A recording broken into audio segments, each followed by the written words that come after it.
bonsoir et bienvenue sur Histoires au crépuscule. Je vous invite à vous détendre, à fermer les yeux si vous le souhaitez, et à laisser votre esprit voyager. Plongeons ensemble dans la légende intemporelle du roi Arthur, des chevaliers de la table ronde et de la quête du Graal. Installez-vous confortablement, respirez profondément et laissez-vous bercer par cette histoire.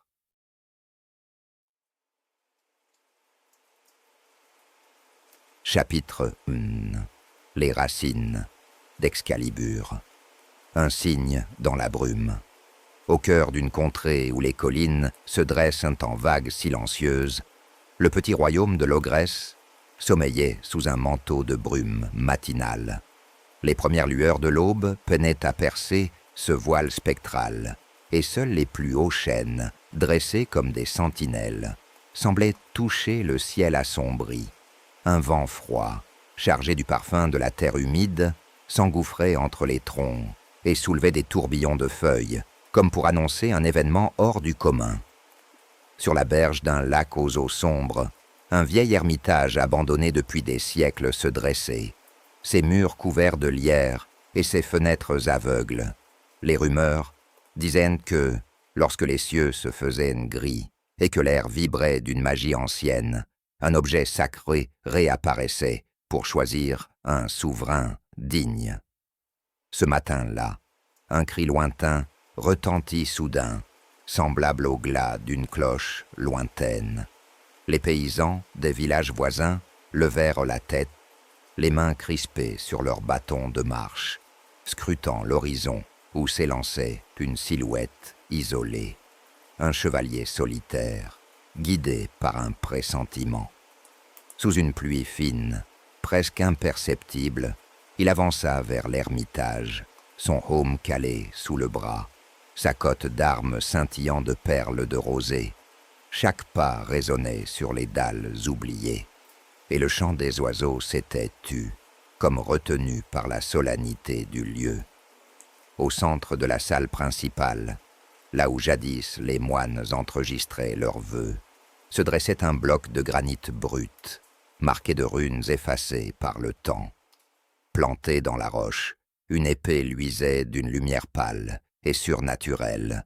Excalibur, la lame, dont les légendes chantaient le pouvoir de rendre juste tout celui qui la porterait. Le chevalier s'agenouilla, son cœur battant la chamade. Il effleura la garde, gravée de motifs celtiques, et les runes semblèrent s'animer, projetant une lueur argentée sur ses gants de cuir. Un frisson parcourut sa colonne vertébrale, tandis qu'il reculait de quelques pas, ébahi par la présence vivante de l'épée. Dans l'air immobile, on crut entendre un murmure. « Âme pure, cœur vaillant !» Mais le vent étouffa ces mots presque aussitôt. À l'orée de la forêt, des silhouettes se pressèrent, nobles et mendiants, guerriers et artisans, chacun attiré par un appel qu'il ne comprenait pas. Ils formaient un demi-cercle, silencieux et respectueux. Lorsque le chevalier se redressa, l'épée pulsa comme un cœur battant. Lentement, il tendit une main tremblante, attrapa le pommeau et tira. La lame glissa en écartant un nuage de poussière, libéré après des générations d'attente. Un éclair zébra le ciel, illuminant chaque visage d'un blanc spectral. Le silence qui suivit fut plus éloquent que 1000 clameurs. Les témoins retinrent leur souffle, et plusieurs tombèrent à genoux, reconnaissant dans cet instant l'accomplissement d'une prophétie ancienne. Les enfants poussaient de petits cris d'émerveillement, tandis que les plus âgés murmuraient des prières oubliées. Le faveur des dieux, semblait-on penser, s'était abattu sur l'ogresse. Le chevalier, désormais porteur de l'épée céleste, la souleva devant lui. Dans la lame dansaient les étoiles matinales, comme capturées à jamais dans un morceau de ciel. Il la pointa vers l'est, là où se trouvait Camelot, la cité promise où le roi Arthur devait bientôt s'asseoir. La brume se retira alors en rideau léger, dévoilant un chemin tracé dans les fougères et les bruyères, guidant le nouveau héros vers son destin. À ses côtés, une figure encapuchonnée émergea de l'ombre. Merlin, l'enchanteur, vêtu d'une cape au reflet d'aube. Sa barbe blanche voleta dans la brise naissante, et ses yeux, profonds comme un puits ancien, examinèrent l'épée brandie. D'une voix grave, il dit « Celui qui tient Excalibur se tient au seuil d'une ère nouvelle. Que la justice soit ta lumière, et la compassion ton bouclier. Bientôt, les plus nobles chevaliers se rangeront à tes côtés, et la table ronde sera forgée pour sceller votre fraternité. Mais sache ceci, la voie s'ouvrira à toi si ton cœur reste pur. » Le chevalier abaissa la tête en signe de respect, puis, sans un mot, se mit en marche. Excalibur, posé contre son épaule, jetait de légers reflets sur l'herbe mouillée. À chaque pas, le sol semblait vibrer, comme si la terre elle-même recommandait de suivre cet élu.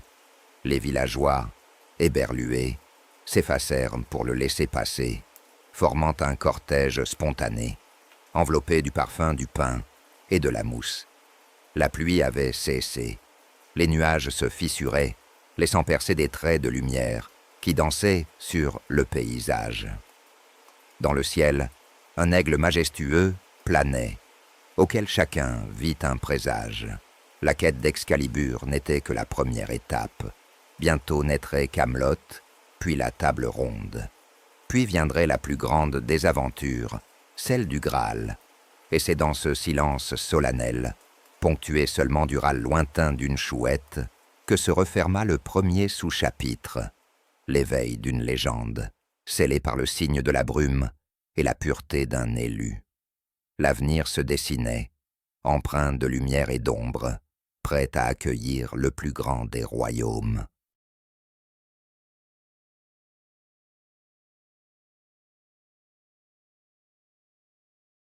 Le serment de Camelot. Le cortège s'enfonça dans la forêt, là où les troncs anciens formaient une cathédrale de verdure. Les rayons du soleil perçaient parmi les frondaisons, dessinant des motifs de lumière mouvants sur le tapis de fougères et de feuilles mortes. À chaque pas, le chevalier porteur d'Excalibur avançait d'un pas assuré, comme guidé par une force invisible. Derrière lui, Merlin et une vingtaine de cavaliers suivirent en silence, l'écho lointain de leurs sabots se mêlant au chant des oiseaux. Après une heure de cheminement, la forêt s'ouvrit sur une clairière circulaire, ceinte de pierres levées aux formes énigmatiques. Le cercle de pierre, vestige d'un culte ancien, renvoyait une vibration étrange, comme si le lieu conservait la mémoire de serments scellés il y a des siècles. Les chevaliers déposèrent leurs capes, retirèrent leurs aumes et laissèrent gambader leurs montures à l'orée de la clairière. Un parfum de thym sauvage et de fougères exhalait de la terre, tandis qu'un ruisseau discret coulait à quelques pas, offrant une musique cristalline aux visages attentifs. Arthur, le nouveau porteur d'Excalibur, s'avança vers le centre du cercle. Il dégagea la lame de son fourreau, et la pointe effleura la surface du sol, projetant de petits éclats de lumière. Les chevaliers formèrent un demi-cercle, tenant leurs épées verticales devant eux, la pointe contre la paume ouverte. Le silence se fit complet, comme suspendu par la solennité du moment. Seul, le clapotis de l'eau et le bruissement de la brise vinrent rythmer l'atmosphère. Arthur leva la voix, grave et mesurée. Aujourd'hui, en ce lieu ancien, nous scellons notre serment.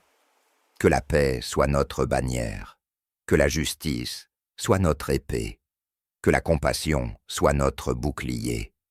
Par Excalibur, je vous appelle à prêter serment devant le ciel et la terre, devant les vivants et les morts, afin que Camelot devienne un phare d'espérance pour tous les peuples. Les chevaliers inclinèrent la tête en signe d'acquiescement. Lancelot, Le plus émérite parmi eux s'avança.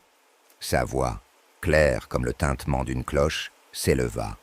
Moi, Lancelot du Lac, chevalier fidèle, jure de protéger le faible, de servir la vérité et de défendre la veuve et l'orphelin, jusqu'à mon dernier souffle. Un à un, chacun prononça son propre engagement. Galahad, le pur, déclara qu'il chasserait l'injustice où qu'elle fût, même si la quête le menait au bout du monde. Bohort, le loyal, jura de ne jamais trahir la confiance de ses frères d'armes, quelles que soient les épreuves.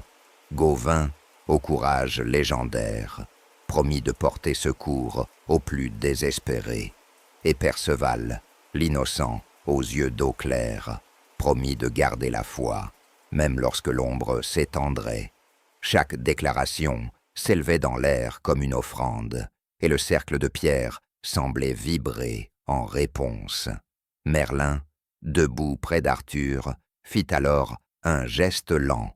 Il leva sa main droite, gantée de cuir usé, et prononça d'une voix profonde.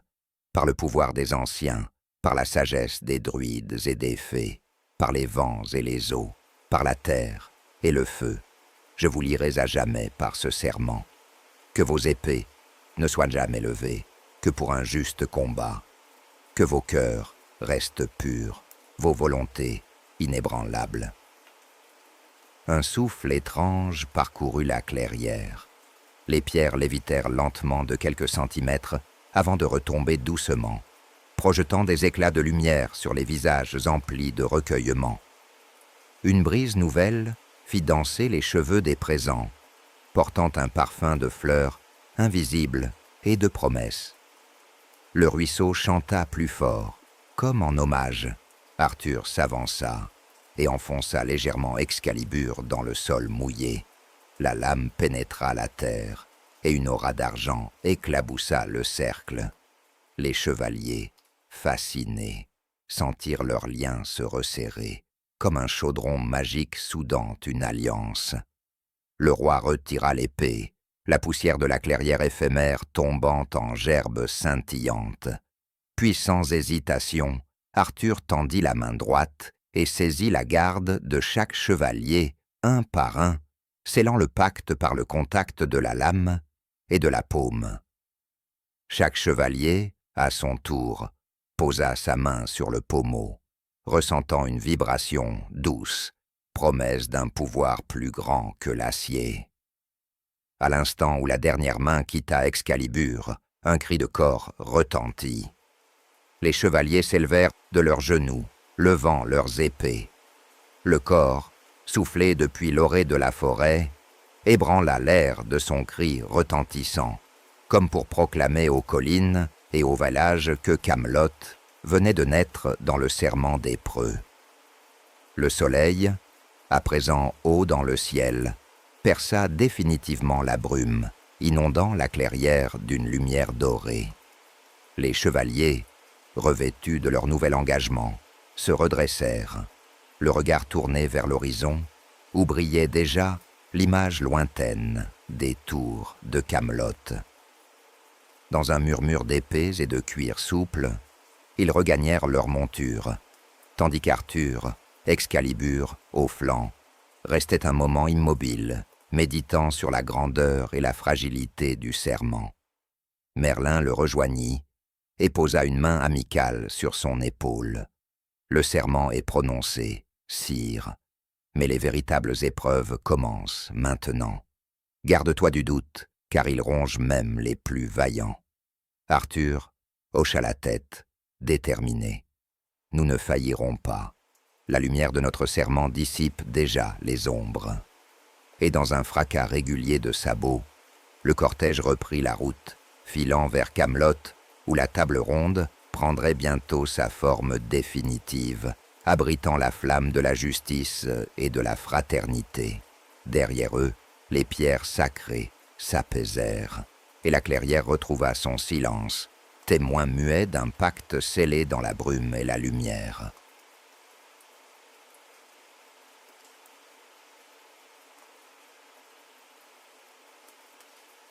L'union des chevaliers.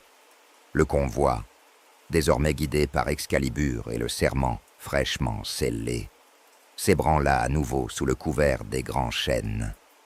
Le chemin, d'abord aisé et bordé de fougères, se transforma bientôt en sentier étroit et rocailleux, serpentant entre les collines comme un fleuve de pierre. À chaque tournant, un rayon de soleil filtrait à travers les frondaisons, éclaboussant les armures d'une lueur mouvante et instable, rappelant à chacun que la route vers Camelot serait semée de beauté et de périls à parts égales. Les chevaliers, silencieux et attentifs, observaient le paysage qui défalait. Lancelot, son aume pendu à la selle, effleurait de la main la garde d'argent qu'il avait reçue un instant auparavant. Son regard, à la fois songeur et déterminé, trahissait l'âme d'un homme forgé pour la grandeur. Galahad, à ses côtés, soupesa une ancienne croix de métal, bénie par Merlin, symbole de la pureté qu'il devait préserver. Perceval, le plus jeune, scrutait le ciel à la recherche de signes divins, tandis que Bohort restait aux côtés d'Arthur, prêt à défendre son souverain en toutes circonstances. La forêt, dense et mystérieuse, se fit soudain plus silencieuse. Les oiseaux cessèrent de chanter, les insectes suspendirent leur vol. Les troncs immobiles semblaient retenir leur souffle. Une brume légère se glissa au sol, caressant les bottes et montant lentement comme un visiteur inattendu. Les chevaliers ralentirent, le sang se glaçant dans leurs veines. À travers les arbres, ils distinguèrent une lueur verte, vaguement phosphorescente, qui ondulait à la manière d'une aurore boréale miniature. Merlin, en tête, leva la main. Tout le monde s'arrêta. Le mage défit son capuchon, laissant apparaître ses traits tirés et ses yeux pétillants d'une vive intelligence. D'une voix basse, il murmura « Voici la clairière des fées, lieu où le voile, entre les mondes, s'amincit. Les esprits anciens s'y montrent parfois aux âmes les plus dignes ou les plus damnées. Restez unis, frères d'armes, car les ombres ne sont pas toujours ce qu'elles semblent être. » À peine eut-il achevé qu'un rire cristallin frémit dans l'air, descendant des branches. Le son était à la fois envoûtant et inquiétant, comme le chant d'une harpe au bord d'un précipice. De la brume émergea une silhouette féminine, vêtue d'une robe de soie fluide aux reflets émeraude et d'or. Sa chevelure flottait autour d'elle, pareille à un nuage. Les chevaliers m'écarquillèrent les yeux. Une fée, messagère d'un royaume caché, se tenait devant eux. « Bravo, mortels !» annonça-t-elle d'une voix claire mais détachée. « Vous avez prouvé votre valeur en portant Excalibur et en prêtant serment dans le cercle sacré. Vous cherchez le Graal, mais bien des cœurs se sont fourvoyés avant vous. Cherchez-vous à sauver des âmes ou à satisfaire votre gloire ?» Arthur, héroïque et imperturbable, descendit de sa monture. Il s'avança vers la fée, la tête haute, la lame d'Excalibur le long du corps. D'une voix posée, il répondit « Ni la gloire ni la richesse n'animent nos quêtes. Nous cherchons la paix et la justice. Si le Graal doit guérir les maux du monde, nous lui offrirons notre fidélité jusqu'au dernier souffle. Mais si votre épreuve cherche à sonder nos motivations, vous trouverez en nous des cœurs simples, animés par la compassion. » La fée l'observa longuement, le vent jouant dans la brume autour de ses pieds. Ses yeux, deux joyaux changeants, parcoururent chacun des chevaliers. Puis elle sourit, un sourire qui renfermait le mystère des âges. « Très bien, roi Arthur, vos paroles sont sincères, mais seule l'épreuve confirmera vos cœurs. Allez, traversez le pont de brume, et vous entrerez dans la vallée des échos. Là, vos propres doutes vous parleront. Face à vous, la vérité prendra la forme la plus sombre de vos pensées. Ne fuyez pas devant le miroir de votre âme. » À ces mots, elle s'évanouit dans un tourbillon de lumière verte, laissant derrière elle un parfum d'hysope et de bruyère sauvage. Les chevaliers, le souffle court, échangèrent des regards.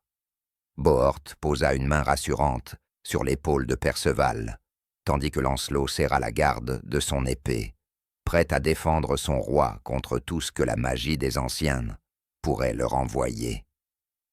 Merlin s'avança, son bâton effleurant la brume. Le pont de brume n'est pas un ouvrage de pierre, mais un passage de l'âme. Vous devrez traverser à pied, en silence, sans jamais douter de votre serment. Seuls ceux dont le cœur reste ferme trouveront l'autre rive. Le roi hocha la tête.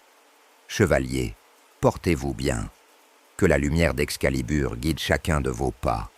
Nous sortons bientôt de l'ombre. » Ainsi, l'union des chevaliers fut mise à l'épreuve par la magie ancienne. Ils quittèrent la clairière, marchant d'une démarche résolue, tandis que la brume leur montait jusqu'aux chevilles. Le sentier, maintenant invisible, se devinait à peine, mais chaque homme sentit une force nouvelle en lui, alliance de courage et de foi. Car au cœur de leur fraternité naissait un lien plus fort que l'acier, la conviction que, ensemble, ils vaincraient les ombres intérieures et extérieures. La forêt s'éclaircit bientôt, les arbres s'écartant pour laisser apparaître un nuage de ténèbres flottant au-dessus d'un ancien pont fait de pierre et de lierre argenté. Le pont de brume se dressait devant eux, ses arches suspendues dans le vide, sans rive visible. Un grondement léger s'éleva, mêlant écho et crainte. Les chevaliers s'arrêtèrent à la lisière. Arthur, en tête, leva Excalibur. La lame scintilla d'un éclat pur, fendit la brume et projeta une traînée lumineuse sur la pierre humide. Sur l'arche, des runes anciennes s'illuminèrent, comme activées par la présence de la lame. Un à un, ils mirent le pied sur le pont. Le silence se fit oppressant. Le vide, de part et d'autre du chemin, semblait aspirer la lumière. Des voix intimes, chuchotées dans l'ombre, appelèrent chacun par son nom, évoquant peurs et regrets. Mais les chevaliers solidaires avançaient d'un pas sûr, s'épaulant dans le regard. À l'opposé, dans la brume, la fée réapparut. Elle flottait au-dessus d'une arche, les bras croisés, un sourire énigmatique aux lèvres. Les chevaliers, arrivés de l'autre côté, se retournèrent. La clairière s'ouvrait à nouveau devant eux, baignée d'une lumière céleste. Au centre, un bassin de marbre blanc recueillait l'aurore renaissante. La fée murmura « Vous avez traversé le pont de brume sans fléchir. Sachez que nul n'est parfait, mais votre fraternité vous a rendu fort. Continuez votre route, preux chevalier. La quête ne fait que commencer. » Puis, elle disparut, emportée par un souffle léger, laissant les chevaliers médusés. Merlin posa la main sur l'épaule d'Arthur. « Vous avez fait honneur à votre serment, sire. Ne doutez jamais du pouvoir de votre alliance. » Le roi tourna la tête vers ses compagnons, leurs armures baignées de la lumière matinale. Les visages fatigués, mais résolus, témoignaient de l'épreuve surmontée. Et c'est ainsi que l'union des chevaliers, scellée autour d'Excalibur et trempée dans la brume des épreuves, devint le cœur battant de la future table ronde, prête à affronter toutes les ombres pour que la légende d'Arthur perdure à jamais.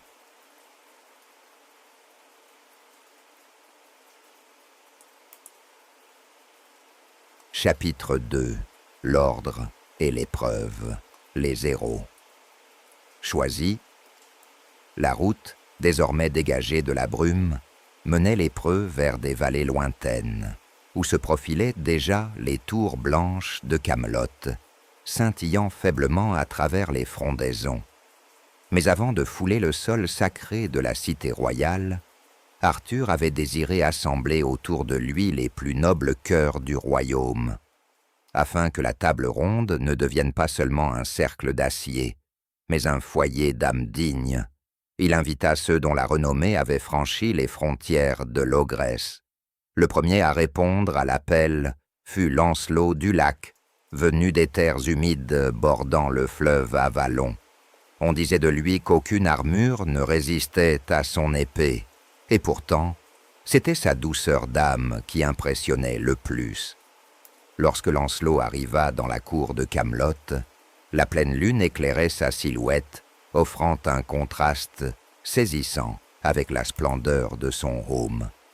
Ses cheveux sombres, humides de rosée, collaient à ses joues, et ses yeux brillaient d'une lueur à la fois déterminée et mélancolique.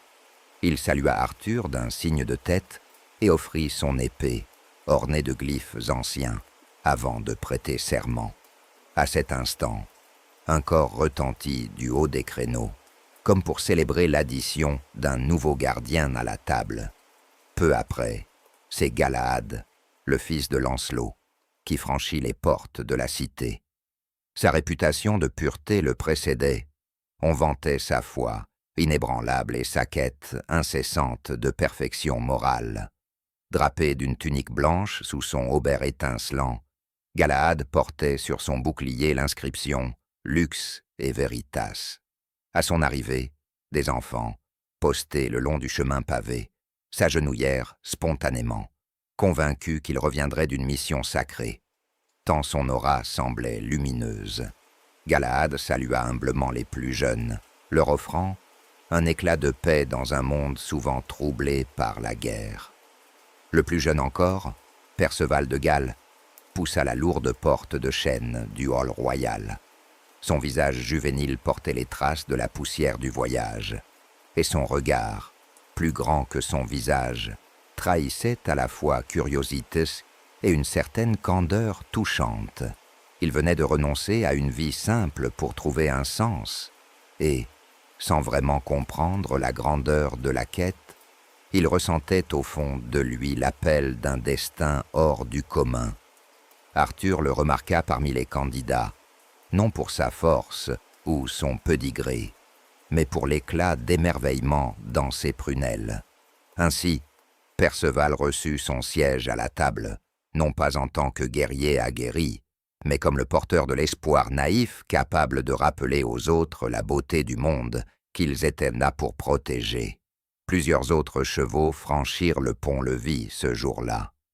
Gauvin, dont la vaillance égale la témérité, arriva en trombe avec un hennissement tonitruant, son armure incrustée de gravures détaillées évoquant des exploits passés. Son rire profond résonna dans la cour, et il salua Lancelot d'une tape fraternelle, témoignant d'une longévité d'amitié née dans les joutes et les tournois. Bohorte de Gaune, plus discret, se présenta avec la gravité d'un sage, chevalier loyal. Il avait déjà sauvé Camelot d'un complot ourdi par des membres de la cour, et ses mains, plus habiles à empêcher un meurtre qu'à porter l'épée, témoignaient de son engagement envers l'harmonie, plus que le fracas des armes. Au-delà des plus célèbres, vinrent aussi des chevaliers moins connus, mais dont la flamme intérieure brillait. Kay, l'écuyer devenu chevalier, apporta son humour grinçant, prêt à rappeler à tous que même dans la plus haute noblesse, l'humilité était de mise. Tristan de Lyonesse, dont la renommée pour l'amour impossible avec Isolde le précédait, se tenait à l'écart, les yeux perdus dans le vide, comme absorbé par une mélodie intérieure qu'il seul entendait. Et Gareth, frère de Gauvin, se tint respectueusement en retrait, anticipant le moment où il prouverait lui aussi sa valeur en silence. Arthur reconnut dans ces visages une diversité nécessaire. Force, pureté, foi, courage, loyauté, sagesse, humour et passion. Chacun portait un fragment de la vérité qu'il convenait de forger en un tout harmonieux. Pour sceller leur union, le roi présida une cérémonie dans la grande salle, aux murs de pierre blanche, où se dresserait bientôt la fameuse table ronde, des torches lancinantes projetées sur les voûtes, un jeu d'ombres et de lumière, comme pour rappeler que la quête du Graal se jouerait autant dans l'obscurité de l'âme que dans la clarté du cœur. Le roi se leva, Excalibur tenu à 2 mains, la lame dirigée vers le haut, scintillant d'une lueur argentée. Les chevaliers, rassemblés autour, posèrent chacun une main sur la garde. Un silence solennel envahit la salle, alors qu'Arthur prononçait les paroles « Frères d'âme et d'épée, vous êtes l'avenir de Camelot. Que nos différences soient notre force, et que nos serments tissent la toile d'une paix durable. Ensemble, nul ennemi ne pourra ébranler cet ordre, et nul doute n'éclipsera la clarté du Graal. » À mesure que chaque chevalier acquiesçait, la table imaginaire, qui allait bientôt devenir réelle, semblait prendre forme dans les cœurs. À cet instant précis, plusieurs d'entre eux crurent voir, dans la lame, le reflet d'un calice d'or inondé de lumière. Le murmure des torches se mua en chant discret, comme si les murs eux-mêmes entonnaient un hymne à la fraternité naissante. Merlin, vêtu d'un manteau sombre, parsemé de symboles célestes, se tint à l'entrée de la salle. Il observa avec satisfaction le rassemblement. D'une voix profonde, il déclara « Vous avez été choisis, non pour votre renommée, mais pour la pureté de vos intentions. Bientôt, vous connaîtrez la première épreuve, la forêt enchantée, où illusion et tentation se mélassent. Que vos cœurs demeurent fidèles à votre serment. » Un léger frisson parcourut l'assemblée, car dans cette prophétie merlinienne se devinait le souffle des mystères à venir. Mais la détermination d'Arthur et l'union des chevaliers dissipèrent l'incertitude. Ensemble, dans cet ordre nouveau, ils étaient prêts à affronter les épreuves terrestres et spirituelles de la quête du Graal. Les torches s'éteignirent alors, une à une, tandis que la grande porte de la salle s'ouvrait sur la nuit étoilée.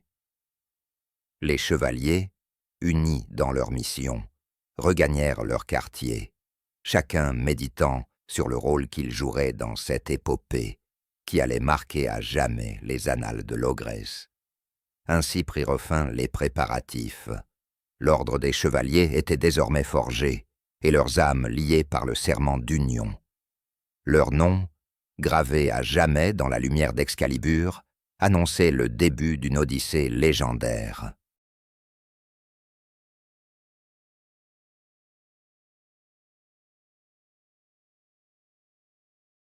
Les premières épreuves.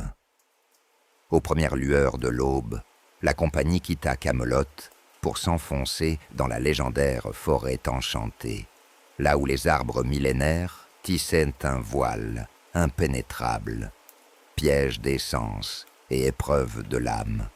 Les lourdes portes de la cité se refermèrent derrière eux dans un champ de fer, tandis que le chemin, d'abord tracé et carrossable, se muait en sentier sinueux, jonché de racines tortueuses et de feuilles mortes craquelant sous les sabots. L'air, soudain, perdit sa fraîcheur diurne et devint épais, chargé du parfum enivrant de fleurs inconnues et de champignons luminescents. Un brouillard léger s'insinua entre les troncs, formant des spirales fantomatiques autour des harnachements. Les faisceaux de lumière filtrant à travers le feuillage dessinèrent sur le sol des motifs mouvants, troublant l'équilibre des chevaliers les plus aguerris.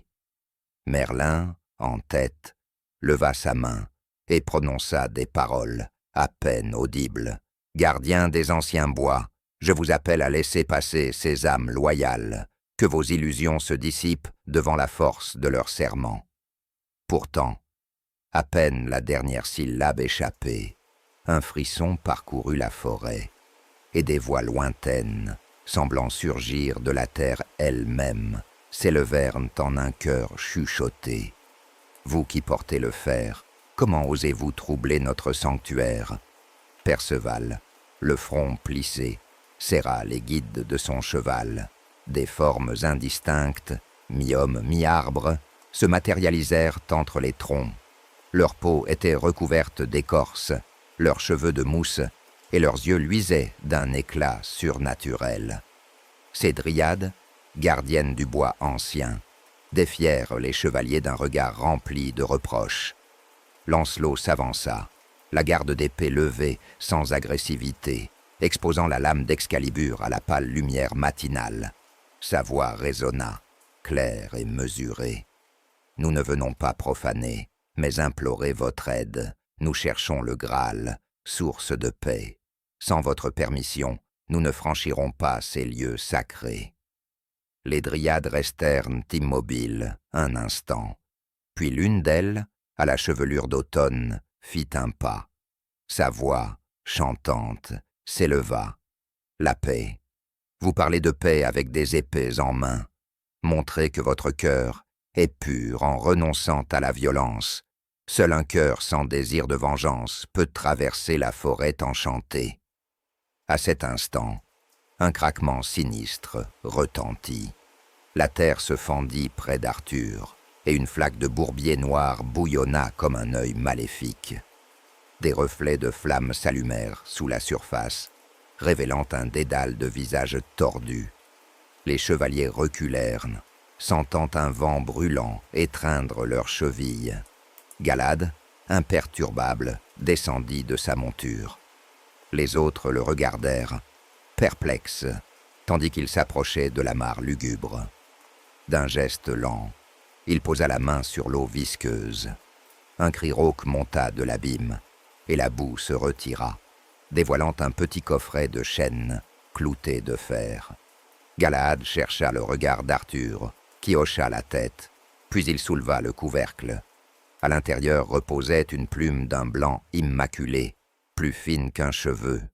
Une voix intérieure murmura à Galahad, « Garde-moi en toi, âme pure, car j'atteste ta foi. » La plume se souleva et vola en éclats de lumière, serpentant vers le ciel, avant de disparaître dans les hauteurs du feuillage.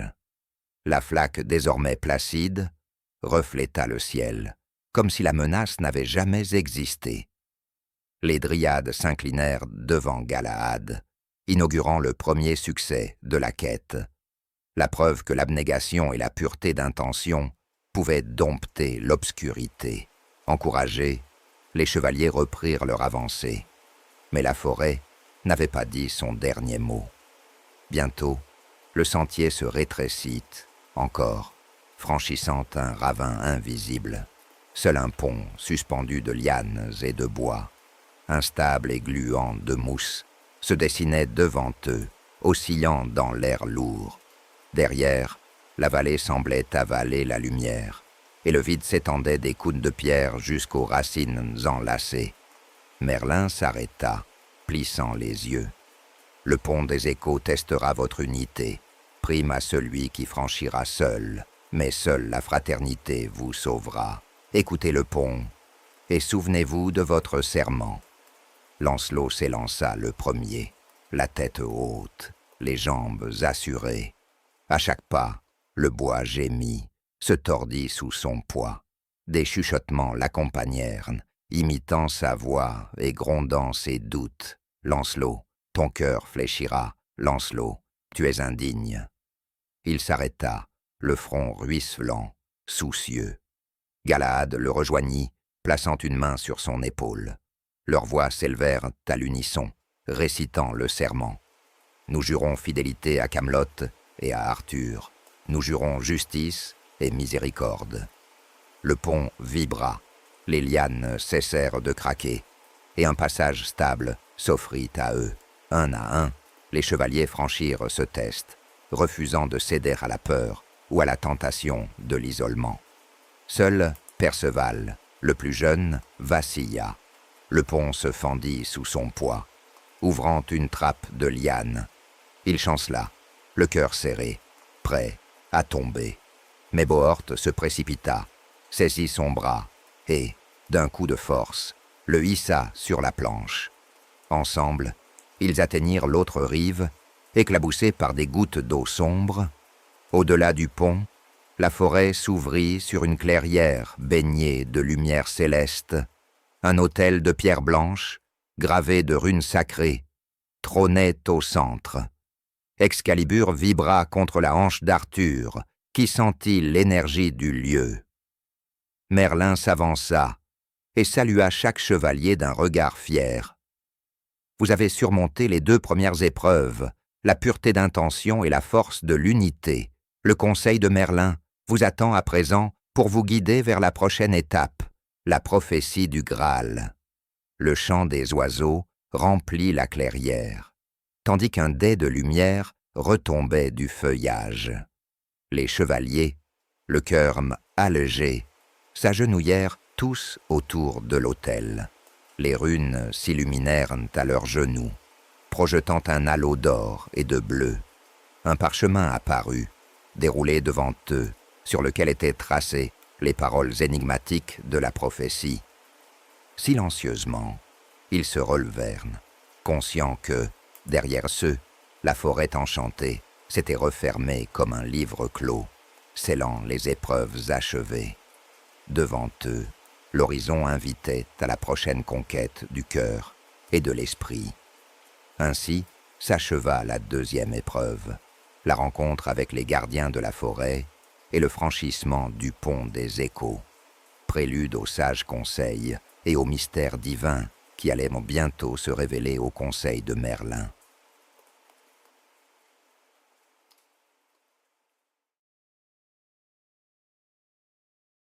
Le conseil de Merlin. À l'orée d'une vallée baignée de lumière dorée, où les collines ondulaient comme des vagues de velours, la compagnie fit halte devant un ancien sanctuaire druidique. Des colonnes de pierre grise, couvertes de lichen vert, s'élevaient en cercle autour d'un bassin limpide dont l'eau reflétait le ciel. Le lieu, empreint de sérénité, semblait protéger un secret millénaire. Les chevaliers, encore marqués par l'intensité de la forêt, déposèrent leurs armes au pied des colonnes et s'installèrent en cercle, sur des dalles polies par le temps. Au centre, Merlin déploya un grand parchemin orné de glyphes mystérieux et de croix celtiques. Sa voix, forte et posée, résonna dans le silence respectueux. « Frères d'armes, vous avez franchi le voile du bois et affronté l'écho de vos doutes. À présent, il est temps de décrypter la prophétie du Graal qui guidera votre route. » Il traça du bout de son bâton des cercles et des lignes entre les symboles, révélant peu à peu un schéma complexe. Voici les vers gravés sur la pierre d'Avalon. Par le sang et la foi, la lumière s'élèvera, quand l'élu saura offrir ce qu'il tient de plus précieux.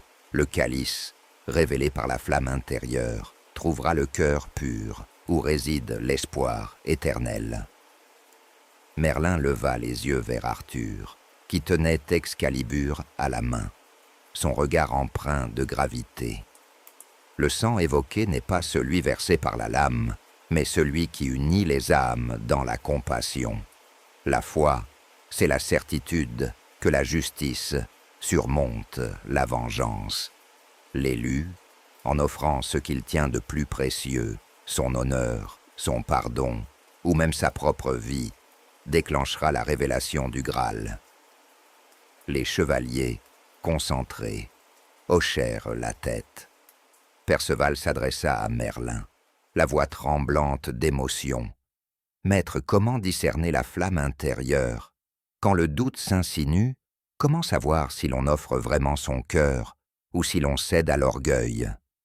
Merlin sourit, une lueur tendre dans ses yeux brillants. L'orgueil fait résonner l'ego, au détriment de l'harmonie. La flamme intérieure, elle, réchauffe sans consumeur. Elle se révèle dans l'acte désintéressé, dans le geste qui, même silencieux, répare le monde. Vous la reconnaîtrez au frisson de paix qui suivra votre choix. Galahad, le regard distant, murmura. Alors, chaque épreuve n'est pas seulement un défi physique, mais un test de l'âme. Nous devrons juger non seulement nos ennemis, mais nous-mêmes. Merlin acquiesça. Exactement. Votre plus grand adversaire n'est pas l'épée que brandit l'autre, mais le doute qui sommeille en chacun. Vous partirez dès l'aube vers les monts du crépuscule, lieu de la première quête sacrée. Là-bas, un sanctuaire perdu, gardé par l'ombre et le vent, renferme un artefact qui vous éclairera sur la nature du Graal. Arthur se leva, imposant son silence. Sa voix, profonde, portait jusqu'aux pierres silencieuses du sanctuaire. Chevalier de la table ronde, écoutez-moi. Nous ne sommes pas là pour satisfaire notre gloire personnelle. Nous portons l'espérance de tout un peuple, l'héritage des anciens rois. Que chaque décision soit mûrie dans la bienveillance et l'humilité. Ensemble, nous affronterons les monts du crépuscule, unis par notre serment et guidés par la lumière. Un long silence suivit, interrompu seulement par le chant discret du bassin. Chaque chevalier ferma les yeux, absorbant la signification de ces paroles. Puis Bohort, fidèle et discret, posa la main sur l'épaule de Perceval, offrant un sourire entendu.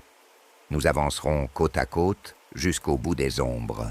Le groupe passa la nuit dans la quiétude du sanctuaire druidique.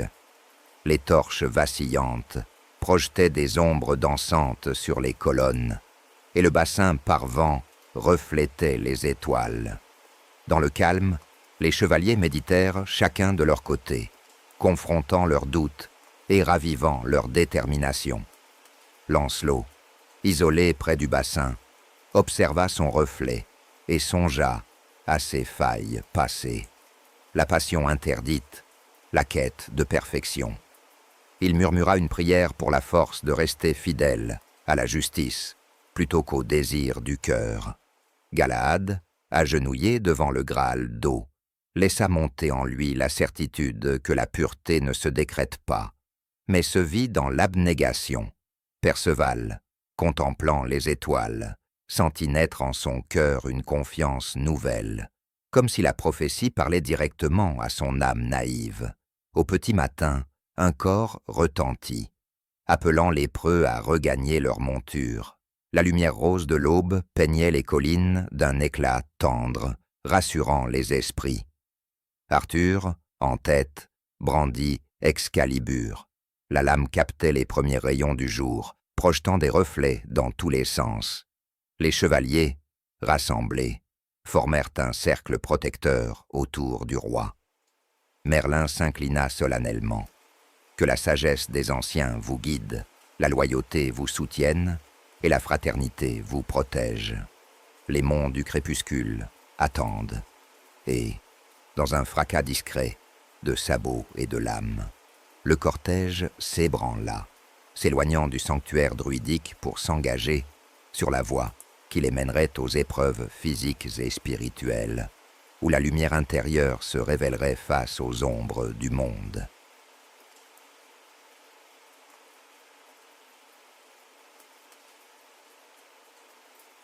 Chapitre 13.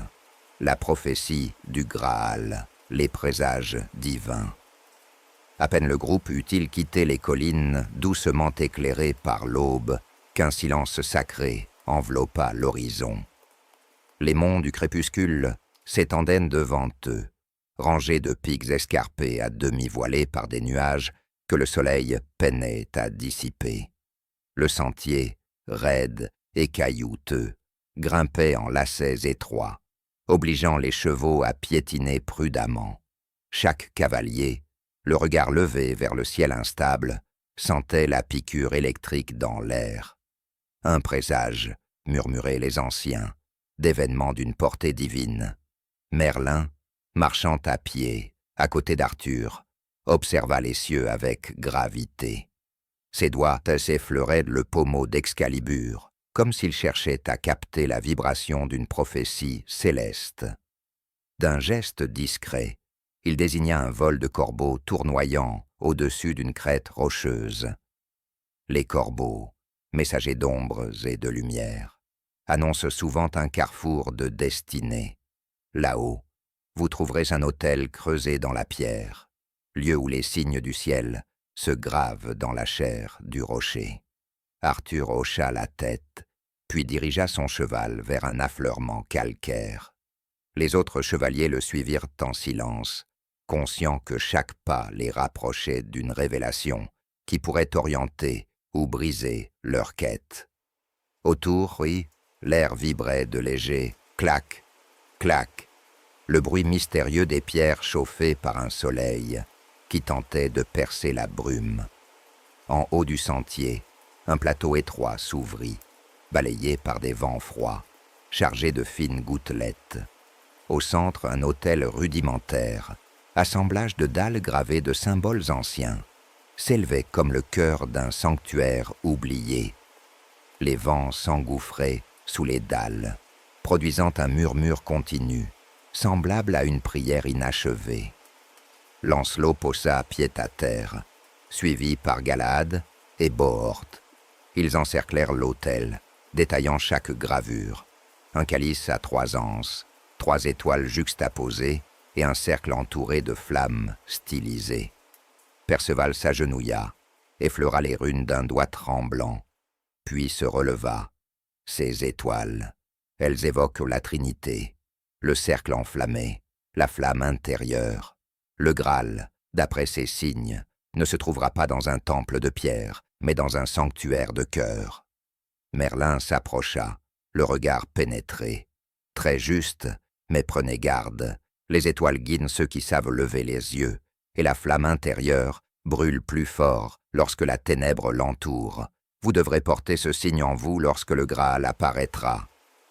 Soudain, un grondement sourd éclata dans le lointain, comme le roulement d'un orage sous la terre. Les nuages obscurcirent le ciel, dessinant des silhouettes mouvantes qui semblaient avaler la lumière.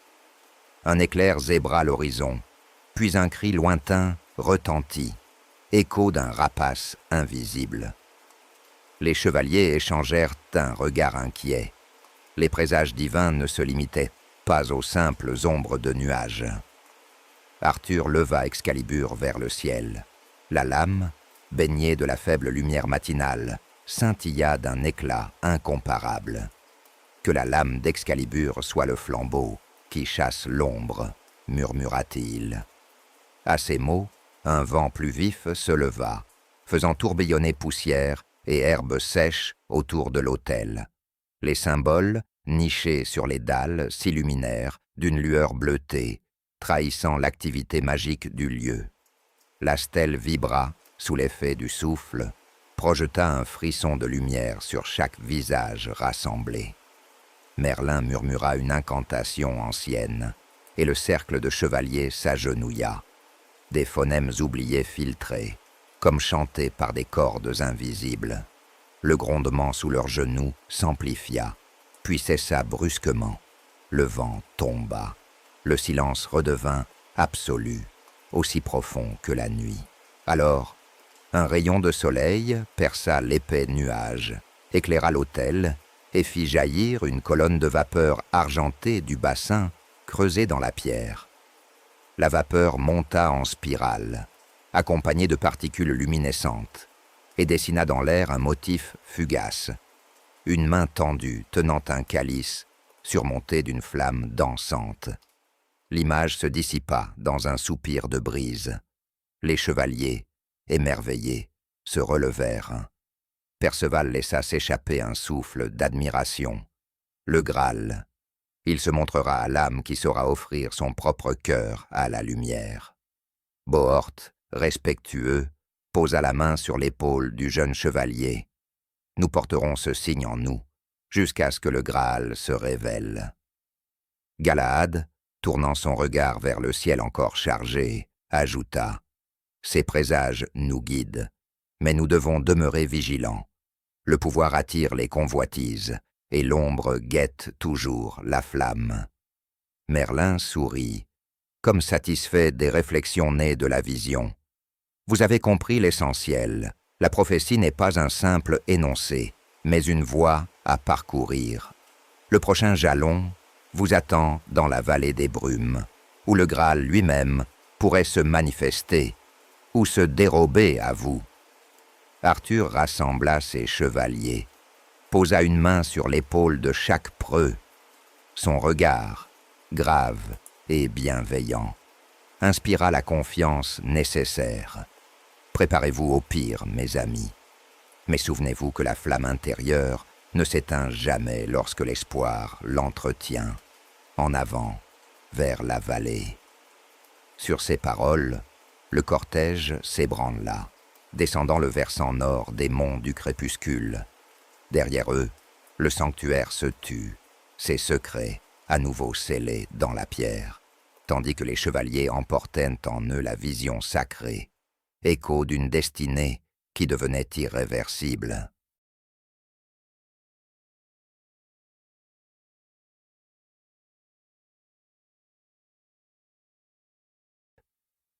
La route sacrée. La descente des monts du crépuscule fut un lent ballet de lumières et d'ombres, où chaque pas rapprochait les chevaliers de la mystérieuse vallée des brumes. Le sentier, d'abord large et empierré, s'étrécissait en un corridor de fougères et de roches couvertes de mousse qu'un voile grisâtre enveloppait en permanence. L'air y était humide et dense, comme saturé de secrets, tandis que le chant des oiseaux se muait en un chuchotement lointain, incertain. Arthur ouvrait la marche, guidé par le motif gravé sur l'autel des monts, le calice tenu dans une main, surmonté d'une flamme ardente. Excalibur, glissé à la ceinture, paraissait vibrer au rythme du cœur du royaume, soufflant dans l'air une énergie sereine. À ses côtés, Merlin marchait d'un pas léger, consultant à l'occasion un manuscrit roulé dans sa main gauche, où figuraient les annotations redessinées de la prophétie. Derrière, les chevaliers formaient une colonne disciplinée. Lancelot sondait les sous-bois de son regard perçant. À l'affût du moindre mouvement d'ombre, Galahad gardait l'armure brillante, symbole de son âme pure et de sa foi inébranlable. Bohort, l'esprit vigilant, prêtait l'oreille à tout son. Perceval, l'œil émerveillé, s'étonnait de la danse des gouttes de rosée sur les fougères. Au bout d'une heure de marche, la vallée s'élargit, formant un amphithéâtre naturel dominé par deux hautes falaises. Entre elles s'allongeait un cours d'eau, aux eaux opaques, glissant lentement sur des dalles lisses. La brume, épaisse, tourbillonnait au ras du sol, obstruant partiellement la vision. Des silhouettes indistinctes semblaient flotter au-dessus de l'eau, comme des spectres. Un silence oppressant couvrait la vallée, incitant chacun à retenir son souffle. Merlin s'arrêta, posa la main sur le pommeau d'Excalibur et prononça une incantation chuchotée. Le vent remua, emportant un épais pan de brume, révélant un vieux pont de pierre, à moitié effondré, posé sur le courant. De chaque côté, des piliers fendillés supportaient d'anciennes statues, érodées, représentant des anges aux ailes déployées. « Voici la route sacrée », déclara Merlin d'une voix ferme. « Ce pont, autrefois lieu de pèlerinage pour les rois et les saints, mène au cœur de la vallée. Mais sachez que chaque pierre porte le souvenir des âmes passées. Certaines ont trouvé la lumière, d'autres l'ont perdue. Traversez en vérité, gardez le silence du cœur, et une voie luisante s'ouvrira devant vous. » Les chevaliers s'avancèrent, conscients du poids des sages. Bohort, premier à poser le pied sur la dalle, sentit un frisson glacé lui parcourir les os. À mi-chemin, le pont émit un léger grondement, comme si des voix anciennes murmuraient derrière les piliers. Lancelot, au centre, s'arrêta et ferma les yeux. Un chant étouffé résonnait, douloureux et lointain, évoquant la souffrance de milliers de pèlerins. Il bande les poings, rappelle son serment, et continue d'un pas assuré. Au milieu du pont, une fissure profonde fendit la pierre. L'eau sombre jaillit, projetant des éclaboussures iridescentes. Avril, Galahad eut un sourire grave. Les épreuves ne manquent pas, mais le passage reste intact pour ceux qui osent regarder la vérité en face. Perceval baissa les yeux. Son reflet, ondulant sur la surface noire de l'eau, lui renvoyait une image trouble. Une voix venue de l'onde lui chuchota. « Tu n'es pas digne. » Le jeune chevalier recula d'un pas, trébucha et manqua de chuter. Bohorte se précipita, attrapa son bras et l'aida à se relever. Perceval, le cœur battant, releva la tête et murmura « Je ne faillirai pas. » Ensemble, ils reprirent la traversée. Arrivés de l'autre côté, la brume se dissipa comme un rideau tiré. La vallée dévoila un sentier de terre battue, montant vers un cirque rocheux où trônait un ancien sanctuaire. Les murs, taillés dans la roche grise, portèrent des fresques effacées, montrant des scènes de pèlerinage, des mains tendues, des visages levés vers le ciel, des soleils enflammés. Une porte monumentale, ouvragée de ferronneries en forme de lierre, se dressait devant eux, grande ouverte comme un visage d'ombre, invitant au mystère. Merlin s'avança et posa le parchemin de la prophétie sur le sol. C'est ici que le Graal doit se révéler, si vos cœurs ont conservé leur flamme intérieure. Autrefois, ce lieu fut consacré par un ordre disparu, qui célébrait l'union du ciel et de la terre. Vous devrez offrir ce que vous avez de plus précieux pour faire apparaître le calice sacré. Arthur s'approcha, la lame d'Excalibur à la main. L'atmosphère se fit soudain plus dense, comme chargée d'une attente solennelle. Les chevaliers, émus, posèrent tous les yeux sur le roi, prêts à suivre son exemple. Lancelot fut le premier d'Arolay à agir. Il retira son aume, découvrit ses traits fatigués et empreints de compassion. D'une voix claire, il dit « J'offre mon sang, témoin de mes batailles pour la justice. » Il laissa perler une goutte sur la pierre, qui s'évapora dans un chuintement mystique. Galahad, la main posée sur la fresque d'un soleil rayonnant, murmura « J'offre ma foi, inébranlable et sincère. » Un rayon de lumière traversa le vitrail du sanctuaire, illuminant une étoile gravée au-dessus de la porte. Perceval, hésitant, s'agenouilla devant la fresque d'une main tendue. Il déposa une goutte de ses larmes sur la pierre, symbole de son innocence et de son émerveillement. Un souffle vint balayer ses épaules. « J'offre mon cœur, ouvert à l'émerveillement. » Bohorte s'approcha ensuite, posa la main sur la fresque d'un lierre entrelacé et dit « J'offre ma loyauté, lien entre mes frères d'armes. » La gravure s'illumina d'un vert lumineux, vibrante d'une énergie chaleureuse. Enfin, Arthur, le cœur sincère, tendit Excalibur, la lame baignant dans la lumière du sanctuaire. « J'offre mon honneur et ma volonté. Que la vérité guide mes actes jusqu'au bout des temps. » La lame émit un éclat pur. Un son cristallin résonna comme un chant d'ange. Le sol trembla doucement, et la porte de ferronnerie se referma dans un souffle, avant de se rouvrir sur une alcôve cachée. À l'intérieur, sous un dais de pierre, un calice d'or, serti de pierres précieuses, reposait sur un autel de marbre. Le Graal, enfin, se révélait dans la pénombre sacrée. Les chevaliers, médusés, s'agenouillèrent. Un halo doux enveloppait le calice, projetant des reflets multicolores sur les fresques alentours. Dans cet instant suspendu, chacun ressentit une paix profonde, promesse que la quête n'était pas vaine. Merlin posa une main sur la épaule d'Arthur et déclara « Vous avez trouvé le Graal, mais sa véritable puissance ne se manifeste que lorsqu'il est partagé. L'épreuve ultime, celle du cœur uni, vous attend désormais au retour vers Camelot. Emportez le calice, gardez la flamme intérieure et préparez-vous à l'étape finale, l'épreuve de la grâce. » Le cortège quitta alors le sanctuaire, portant précieusement le Graal dans la lumière naissante. Derrière eux, la route sacrée s'effaça peu à peu sous la brume, scellant à jamais le mystère de la vallée. Mais dans chaque cœur, la flamme intérieure brûlait, éclatante, prête à guider les chevaliers de la table ronde vers l'ultime révélation de leur destinée.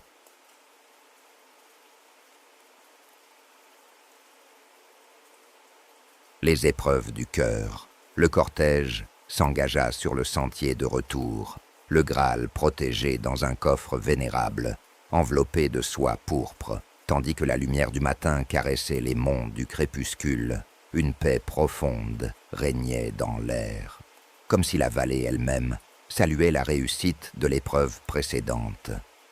Pourtant, Merlin, silhouette élancée, drapé de sa cape d'aube, regardait l'horizon avec un sérieux emprunt d'avertissement. « Écoutez attentivement, mes amis, » murmura-t-il, alors que les chevaliers gravaient leurs sabots dans la terre meuble. « Vous avez passé les épreuves de la pureté, de l'unité et de la foi. Vous portez désormais le Graal, symbolisant l'espérance du monde. Mais avant de retrouver Camelot, une dernière série d'épreuves vous attend, celle du cœur.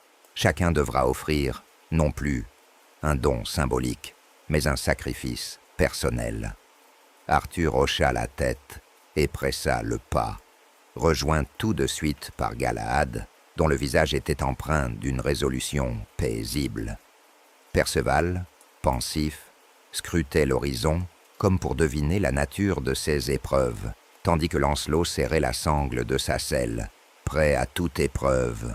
Bohort, quant à lui, garda le silence, soutenant de son regard amical ceux dont l'âme vacillerait. Après plusieurs heures de marche, le chemin déboucha sur un large plateau où le vent balayait des herbes hautes et ondulantes. Au centre, un anneau de pierre dressé, érodé par le temps, évoquait un cercle ancien, lieu de rassemblement oublié. Au-dessous, un dolmen, couvert de mousse, tenait en équilibre sur 3 piliers. Les chevaliers circulèrent autour, cherchant un indice. C'est Perceval qui parla le premier, la voix tremblante. Ici, la pierre vibre encore. Il y a comme un écho dans l'air, un appel. Lancelot s'avança et posa la paume sur le dolmen. À son contact, un frisson parcourut sa colonne vertébrale. Il sursauta, recula d'un pas, puis rendit le geste, comme pour défier la pierre de l'ébranler. À ce moment, un murmure s'éleva, mélange de plusieurs voix superposées. « Offrez ce qui vous tient le plus à cœur, et le chemin se révélera. » Les chevaliers échangèrent des regards incertains. Merlin s'approcha et traça un cercle magique autour du dolmen avec son bâton. D'un ton grave, il expliqua « Ici repose la pierre des âmes. Chacun doit y déposer son fardeau le plus précieux. Seul le don sincère ouvrira la porte de la grâce. » Arthur s'avança le premier. Dans un silence solennel, il retira la bourse d'or qu'il portait à sa ceinture. L'offrande de son oncle, destinée à financer la reconstruction après la guerre. Il la posa sur le dolmen, lui sourit avec tristesse, puis se recula, la poitrine serrée. À peine l'or tinta-t-il contre la pierre qu'une rune rouge s'illumina brièvement avant de s'éteindre. Les autres chevaliers se succédèrent. Lancelot déposa une mèche de ses cheveux sombres, symbole de son amour interdit pour la reine Guenièvre. Galahad laissa tomber son médaillon familial, étendard de sa pureté depuis l'enfance. Bohort offrit l'anneau que lui avait confié sa sœur, promesse de loyauté éternelle. Perceval, rouge de confusion, hésita longuement, puis déposa sa croix d'argent, cadeau de sa mère, avant de chasser une larme. Le dolmen sembla alors vibrer d'une énergie nouvelle. Les runes s'allumèrent tour à tour, projetant une lumière vive sur les visages recueillis.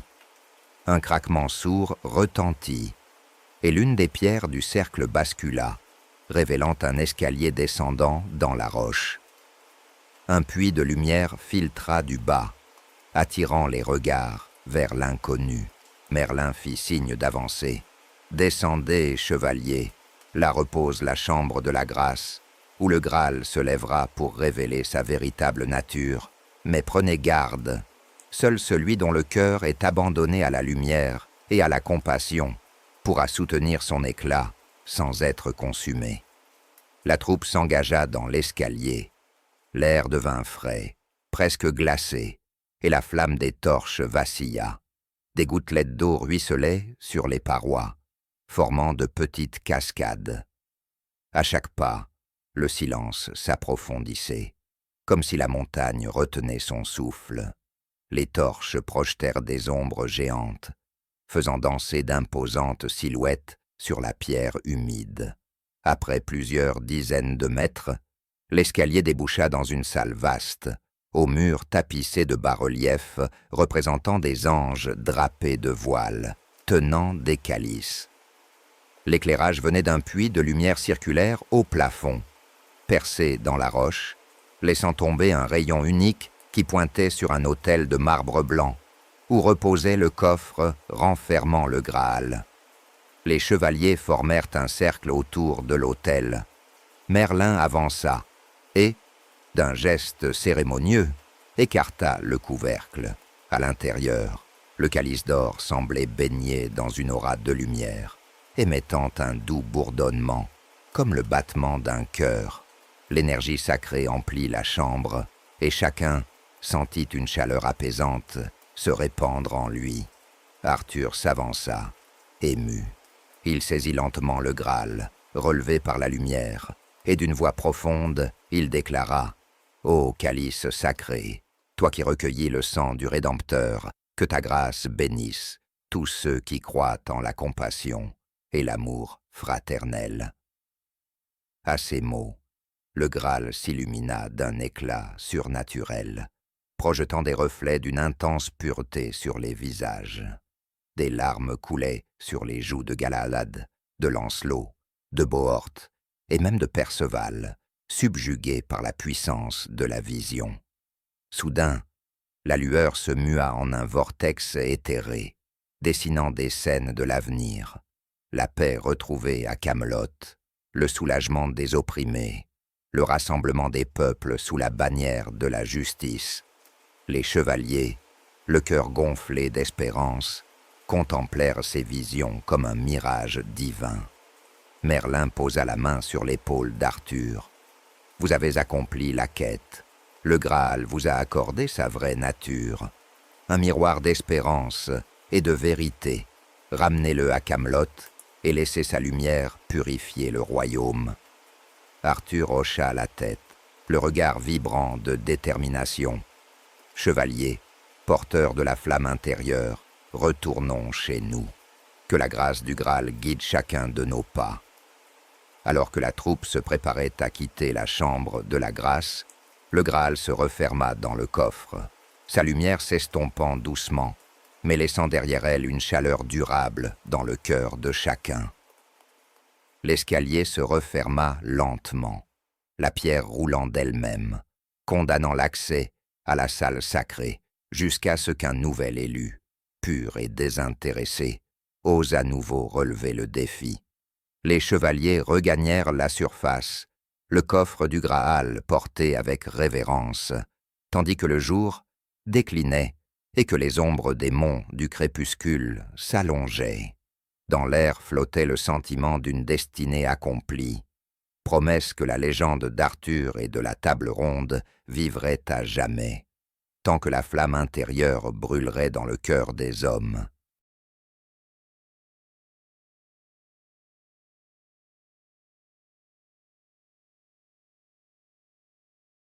Chapitre 4. Le retour triomphal. Alors que les derniers rayons du jour glissaient sur les monts du crépuscule, le cortège regagnait la plaine bordée de forêts séculaires et de vallons verdoyants. Le coffre renfermant le Graal reposait à l'avant, drapé d'un velours pourpre, porté par 2 chevaliers fidèles. Excalibur étincelait à la ceinture d'Arthur, dont le regard se tournait vers Camelot, silhouette lointaine, 2 tours de pierre blanche, émergeant sur l'horizon. Le retour, après tant d'épreuves, allait être célébré dans un fracas de joie et de reconnaissance.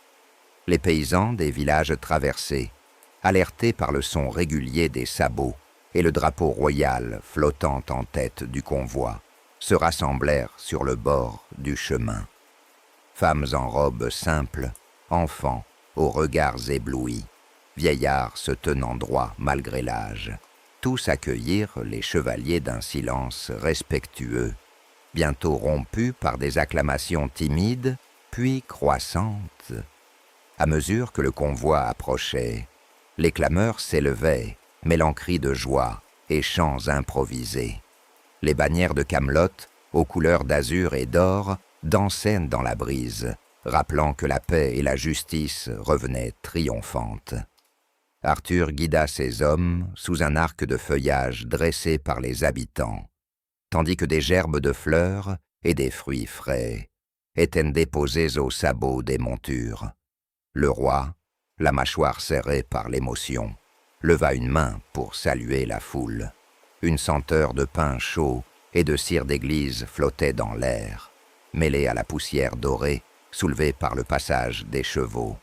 Lancelot, en tête, ajusta son aume et rabattit la visière, prêt à participer à la liesse. Galahad, plus recueilli, observait les regards des gens. Chacun y lisait un mélange de gratitude et d'espérance. Perceval, émerveillé, sentit son cœur gonfler de fierté, conscient que la quête du Graal, désormais réussie, offrait à Camelot une lumière nouvelle. Bohort, fidèle comme toujours, surveillait les lisières du convoi, attentif à défendre la troupe contre tout acte de malveillance, bien que la joie ambiante rendit peu probable le moindre affrontement.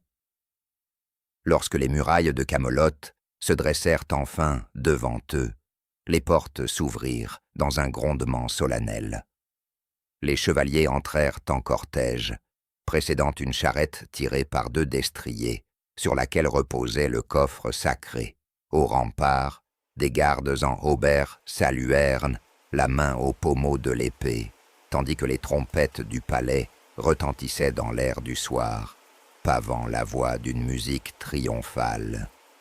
Le grand hall de Camelot, aux voûtes sculptées de blasons ancestraux, était garni de tapisseries neuves frappées du monogramme royal. Des torches rares jetaient une lumière dansante sur les pierres claires, et un tapis cramoisi s'étendait depuis le seuil jusqu'au trône vide, attendant le retour d'Arthur. Sur les bancs latéraux se pressaient les barons, les seigneurs du royaume, vêtus de leurs plus riches atours, impatients de célébrer le souverain revenu victorieux. Merlin, suivi des autres chevaliers, déposa solennellement le coffre devant le trône.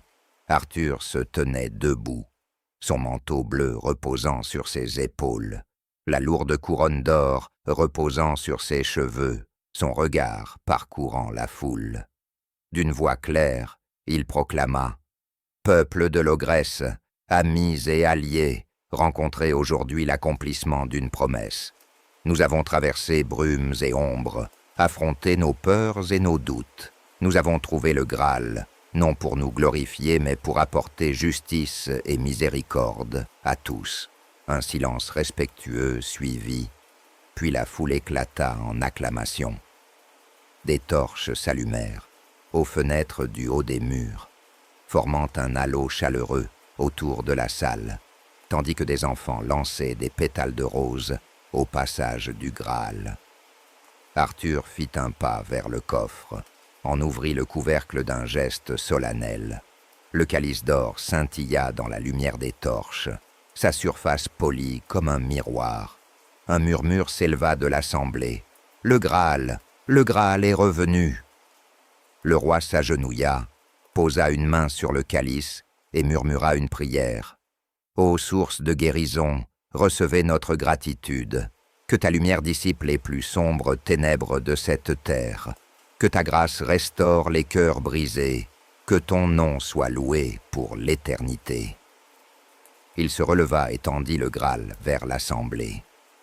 À cet instant, un rayon lumineux perça les arcs de l'Aule, enveloppant la foule d'une clarté douce et chaude.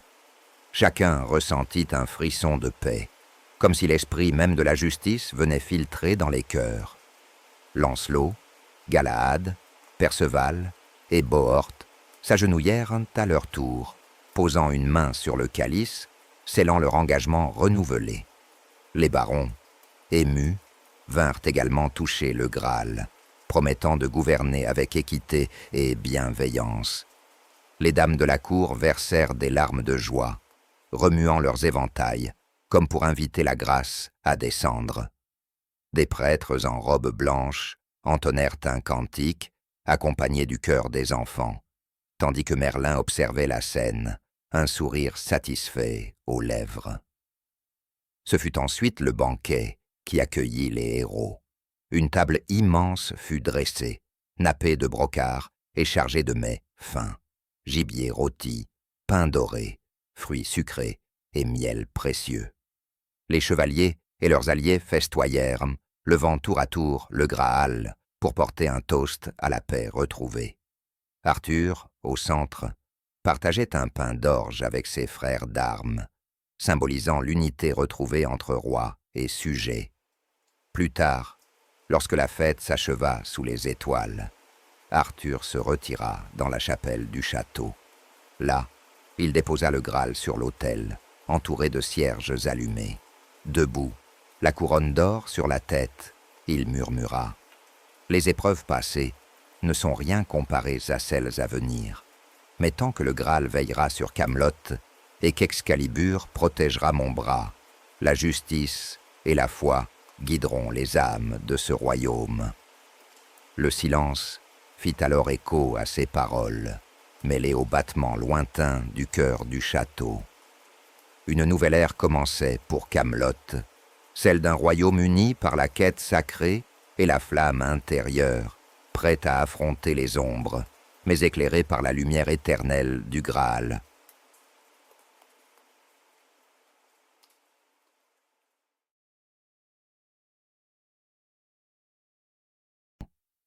Le crépuscule du roi.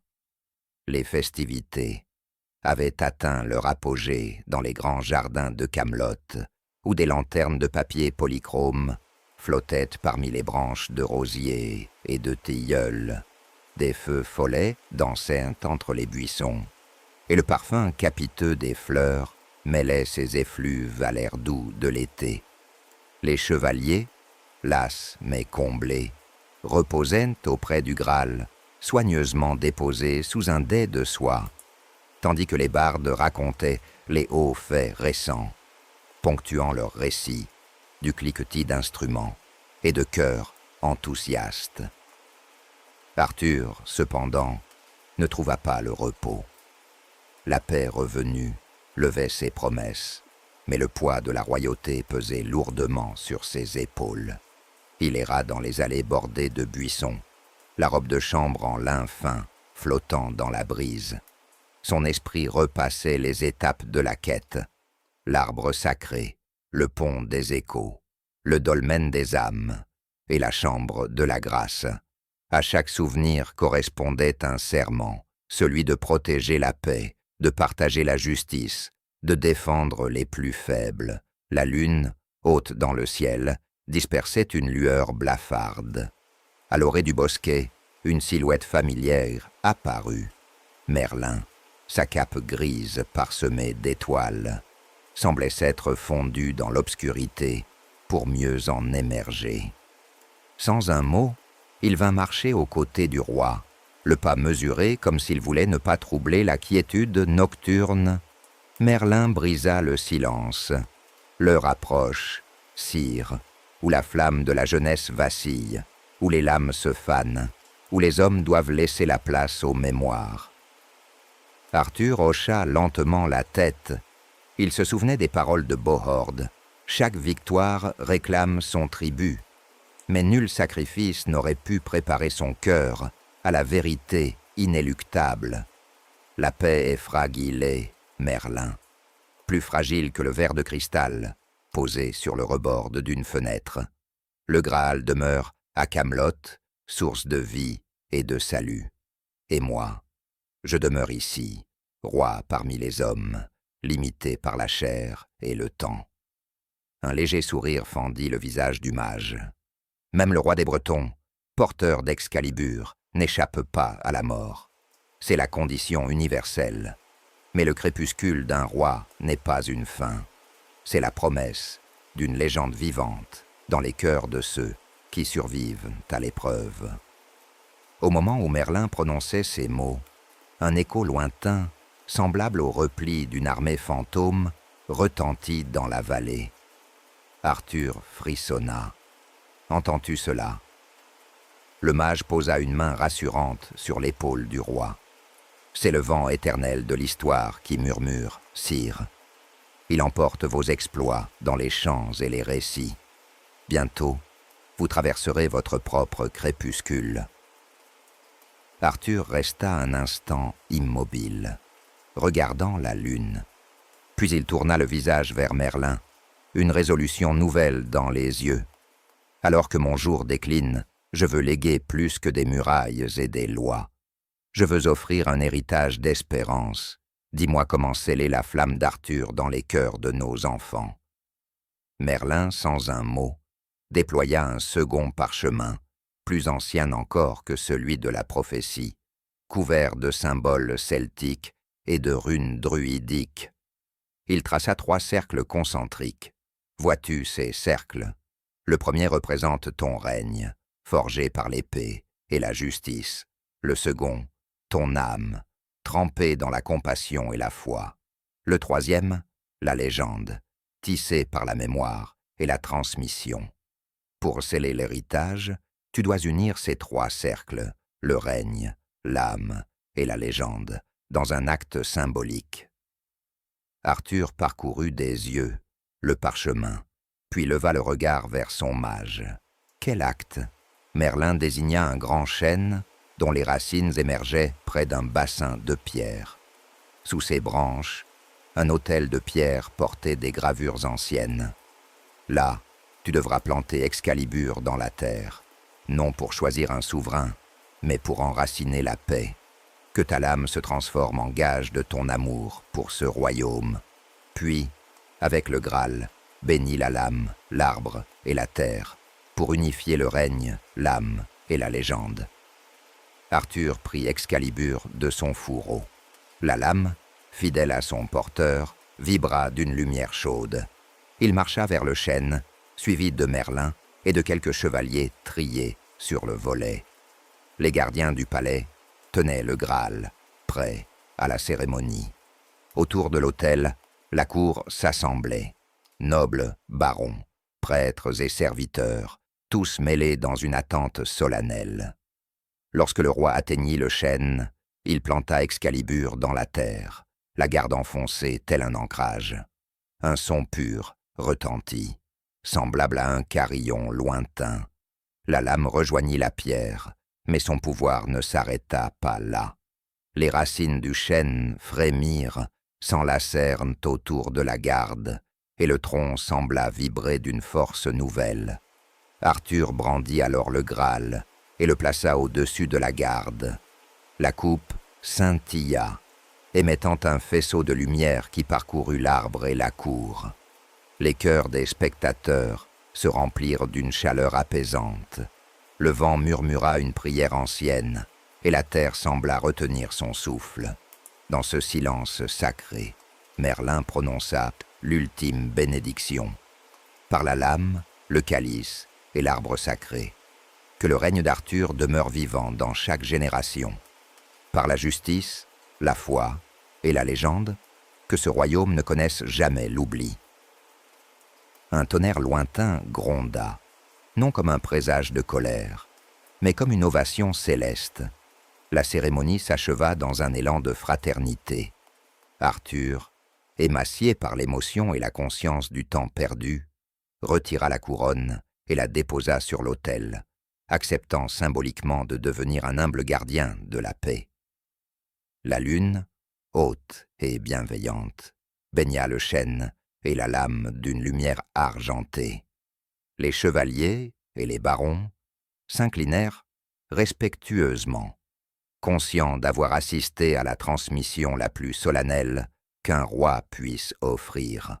Ainsi s'évanouit le crépuscule du roi, non pas comme la fin d'une ère, mais comme le prélude à une légende perpétuée dans les cœurs et les mémoires de Camelot.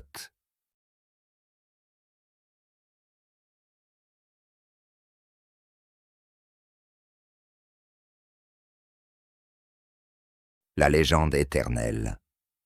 Les premiers rayons de l'aube filtraient à peine à travers les créneaux de Camelot lorsque la nouvelle se répandit dans le royaume. Le roi Arthur avait quitté ce monde. Les corbeaux, messagers de mystères anciens, tournoyaient au-dessus du château, porteurs d'un message douloureux. Pourtant, nul ne brisa le silence solennel qui enveloppait la cité. Les habitants savaient que, même parti, le roi demeurait présent dans l'héritage de ses actes. Dans la grande salle du trône, désormais vide, Excalibur reposait enfoui dans le chêne sacré. Sa garde d'or luisait doucement, scintillant comme un phare éternel. Le Graal, protégé dans le coffre pourpre, était lové dans la chapelle, drapé de voile blanc. Au pied du chêne, on dressa un autel de pierre où l'on grava les serments du roi et de ses chevaliers, promesses destinées à guider les générations futures. Les chevaliers de la table ronde, dispersés par la trahison de Mordred et les tumultes de la succession, convergèrent lentement vers Camelot pour l'ultime adieu. Lancelot, le visage marqué par la peine, revêtit son armure patinée de combat et marcha en tête du cortège. Galahad, porteur de l'espoir, voyagea par-delà montagne et plaine pour honorer la mémoire de son seigneur. Perceval, au cœur resté pur, offrit une prière silencieuse au milieu des ruines où jadis il avait trébuché devant le pont des Échos. Bohort, enfin, fidèle jusqu'au bout, soutint ceux qui vacillaient, rappelant la force de l'union scellée sous Merlin. Au pied du chêne enchanté, les barons et seigneurs de Logresse tinrent conseil. Ils devaient garantir que la légende d'Arthur perdure, non dans le sang versé, mais dans la paix et la justice. Ils jurèrent de maintenir la table ronde, désormais vide, mais vivante dans l'esprit, comme un symbole d'égalité et de fraternité. Des clercs consignèrent ces serments dans un manuscrit enluminé, orné d'azur et d'or, destiné aux bibliothèques des monastères et aux archives du royaume. Dans les jours qui suivirent, Camelot se transforma en pèlerinage. Des pèlerins venus de contrées lointaines affluèrent, cherchant à toucher la garde d'Excalibur ou à apercevoir l'éclat du Graal dans la chapelle. Les prêtres, guidés par Merlin, accueillirent ces visiteurs, partageant l'histoire du roi et des chevaliers, rappelant que le Graal était moins une coupe miraculeuse qu'un miroir de l'âme humaine, appel à la compassion et à la justice. Merlin, vieillissant comme les pierres anciennes, parcourut le royaume pour répandre la parole. À chaque halte, dans les villages et les cités, il racontait la naissance d'Arthur dans la brume d'Avalon, l'extraction d'Excalibur, la formation de la table ronde, la quête du Graal et les épreuves du cœur. Il rappelait que la véritable puissance ne réside pas dans l'acier ou l'or, mais dans la flamme intérieure, la lumière de l'amour, de la foi et du sacrifice. Les troubadours tissèrent des ballades et des chansons, décrivant Lancelot sous les chênes de bois perché, Galahad face à la flamme sacrée, Perceval écoutant le murmure des dryades, Bohort veillant sur la croix perdue. Ces airs, portés de village en village, firent naître un sentiment d'appartenance collective, un élan d'espérance. Même dans les hivers les plus rudes, on chantait la légende d'Arthur comme un feu partagé. Les années passèrent, et Camelot connut des règnes plus ou moins justes. Parfois la paix vacilla, la trahison menaça, mais à chaque danger, on invoquait le souvenir du roi, et on redécouvrait la force de l'union autour de la table ronde. Les chevaliers, même au nombre réduit, empruntèrent à leur tour le chemin des monts du crépuscule pour redéposer le Graal ou renouveler le serment aux chênes sacrés. Les cérémonies, empreintes de solennité et de ferveur, ravivaient la flamme d'Arthur dans le cœur du royaume. Dans les couloirs du temps, des récits persistèrent. On disait qu'en certaines nuits, lorsque la brume d'Avalon revenait, la silhouette d'un chevalier solitaire franchissait le portail du château, sa lame scintillant d'une lumière bleutée. Certains témoins affirmèrent avoir entendu un corps lointain répondre à leur appel, comme pour saluer la naissance d'une ère nouvelle.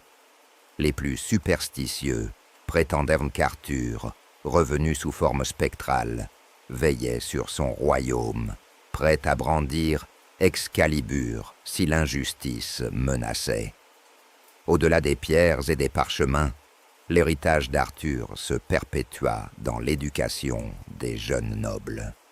On leur apprit que la chevalerie véritable ne consiste pas à brandir l'épée, mais à défendre la veuve, l'orphelin et le pauvre.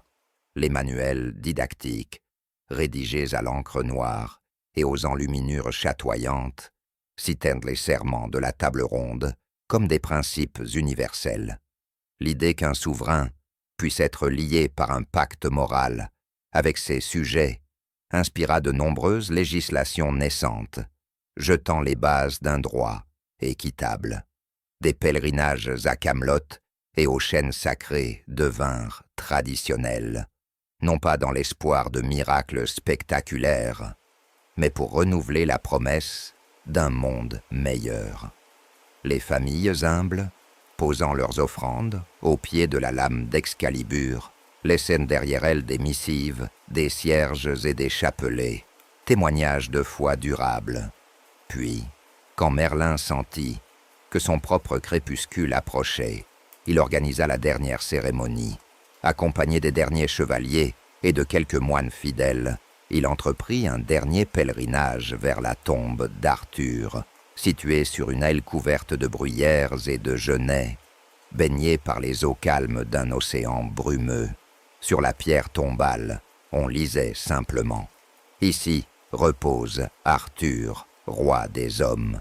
Dans un champ funèbre, on posa Excalibur et le Graal, l'un à côté de l'autre, comme un couple sacré, afin que le roi et sa coupe sacrée reposent unis pour l'éternité. Le mage, la voix tremblante, conclut « Que ceux qui viendront puissent trouver ici l'inspiration et la force de porter la lumière dans les ténèbres. Que la légende d'Arthur ne soit jamais une histoire vue au passé, mais un appel vivant pour chaque génération. Adieu, roi ami et frère, que la paix soit le poids de ta couronne dans l'au-delà. » Merlin, tirant un voile sur les reliques, quitta l'île en barque silencieuse, la brume refermant le lieu dans un écrin de mystère. De retour à Camelot, il enseigna aux érudits et aux moines les dernières paroles et le savoir ancien, scellant ainsi la légende dans les annales du royaume.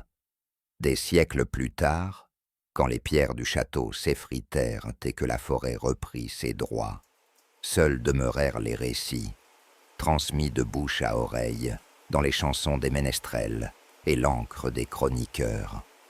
Mais partout, dans le cœur des hommes, subsista l'espoir qu'un roi, une épée et un Graal purifient encore l'âme du monde.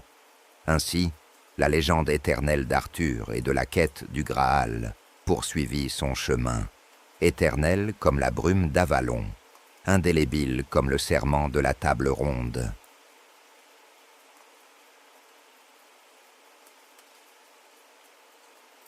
Merci d'avoir voyagé avec moi ce soir à travers les pages de l'histoire. J'espère que ce récit vous a apaisé et fait rêver. N'oubliez pas de vous abonner à Histoires au crépuscule pour découvrir de nouvelles aventures qui vous accompagneront vers un sommeil serein. Prenez soin de vous et à très bientôt.